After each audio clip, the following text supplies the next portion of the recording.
Hello, everybody, and thank you for joining me. My name is Brigitte Gabriel, and I wanted to share with you my story.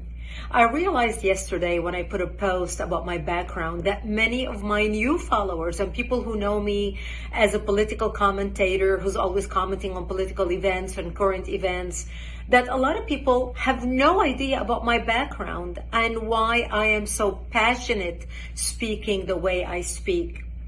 But let me share with you my background, and you'll understand where this passion comes from, and why this week has been so difficult for me watching what's happening in the Middle East.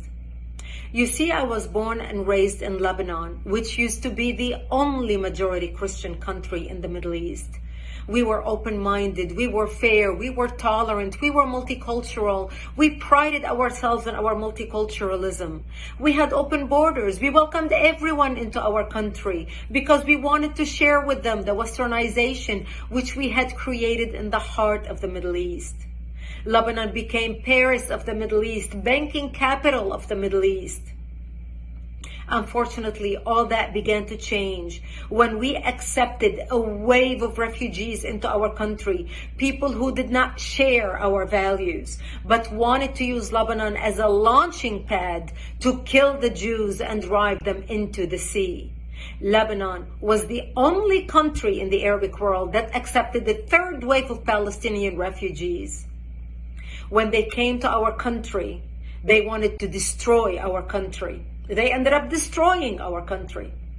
My 9/11 happened to me in 1975 when radical Islamic Palestinians blew up my home, bringing it down, burying me under the rubble wounded. I ended up in a hospital for 2.5 months. And as I laid in a hospital bed, hooked up to IVs, I would ask my parents, why did they do this to us? And my parents would tell me, because we are Christians, they consider us infidels and they want to kill us. So I learned since I was a 10-year-old little girl that I am wanted dead simply because I was born into the Christian faith and lived in a Christian town. We ended up leaving the hospital and coming back home, but my home was no longer the home I left. I ended up living in a bomb shelter underground in an 8x10 room without electricity, without water, and very little food. And that's where I lived for the next 7 years of my life, from the age of 10 till the age of 17, robbed of my youth.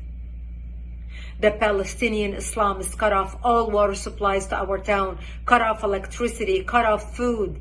In order for us to go out and get some greenery, we would go out and dig out dandelions and different greenery that grew around our bomb shelter because it was the only salads we had to eat. To get some water, we would crawl into a nearby spring to get some water because we were surrounded by Islamic Palestinian snipers shooting at us. And every time we left our bomb shelter to the spring to get water, we would say our last goodbyes because we did not know if we're going to come back alive or dead just to get some water. This became my existence. I remember a few years into the war, in the beginning we thought it's going to be a couple weeks, and then everybody's going to see the massacres that the Palestinians are doing to the Christians in Lebanon, how they put their heads together with the Muslims in Lebanon and declare jihad on the Christians, the massacres of children, the slaughter, even the crucifixion of Christian men on crosses. One of the famous city massacres was in the city of the Moor in Lebanon, where they massacred the whole town. This barbarism, this Palestinian barbarism is not new. My father would say, all the Christian nations are going to wake up and see what's happening to Lebanon, to the Christians, and they're going to come save us. But nobody came and the world forgot about us. I remember 3 years after living in the bomb shelter, I was 13 years old, and one of our one of our Christian friends stopped by. And he said to me, Brigitte, we heard a lot of chatter on the radio, and we believe tonight we are going to be slaughtered. And he said, if I don't see you tomorrow, I wish you a merciful death. and he left. And I remember at the age of 13, dressing in my Sunday best, my Easter dress, because I wanted to look pretty, because I knew that when they come to slaughter me, there would be no one to bury me, and I wanted to look pretty when I'm dead. And I remember my mother combing my long black hair as I sobbed, begging her, I don't want to die. I'm only 13 years old. Please do something. I don't want to die. And there was nothing my mother could say to me. And I remember sitting in the corner of our bomb shelter, and my father started reading from Psalms. I shall walk into the valley of death and fear no evil, for thou art with me. And my parents said to me, when they come to slaughter us tonight, we will create a distraction. You're an only child. You're a young child. We lived a long life. We will create a distraction, and you just run towards Israel. Run towards the Israeli border and don't look back. You see, we knew if we run to the Jews and beg for help, the Jews are not going to slaughter us, because we had more shared values with them than we had with the Muslims. Thank God I did not have to make that decision that night, because that's the night when Israel came in physically into Lebanon and established the security zone and kicked out the radical Islamic Palestinian element that surrounded our town. And Israel set up artillery bases in the hills surrounding our town. And that's how we survived for another 5 years, until 1982, when Israel invaded Lebanon, working with the Christians, trying to help the Christians take back their country, take back their democracy, and kick out the radical Islamic element that had taken control of the country at that time. We had 11 Islamic terrorist organizations operating out of Lebanon, including the PLO, the Palestinian Liberation Organization. And Israel finally ended up kicking Yasser Arafat and his cronies all the way to Tunisia. And that's how we came out of the bomb shelter and back to rebuilding our lives.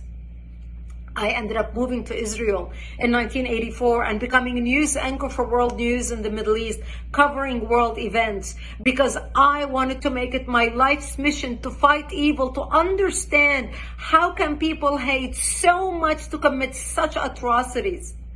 My life story is detailed in a book titled Because They Hate. A survivor of Islamic terrorism warns America.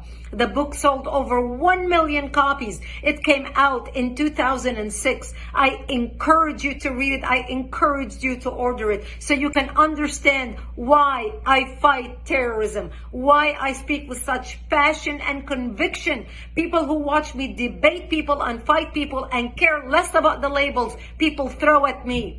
They call me radical. They call me a hater. I don't hate anybody. I pray for the Middle East. Today I'm praying for the Jews, for the Palestinians, for the Lebanese, for the innocent people who are dying or who are going to die because of the work of Hamas, because of the work of Hezbollah, because of the work of Iran, because of the crazy radicals who want to kill, who want to create mayhem on the world.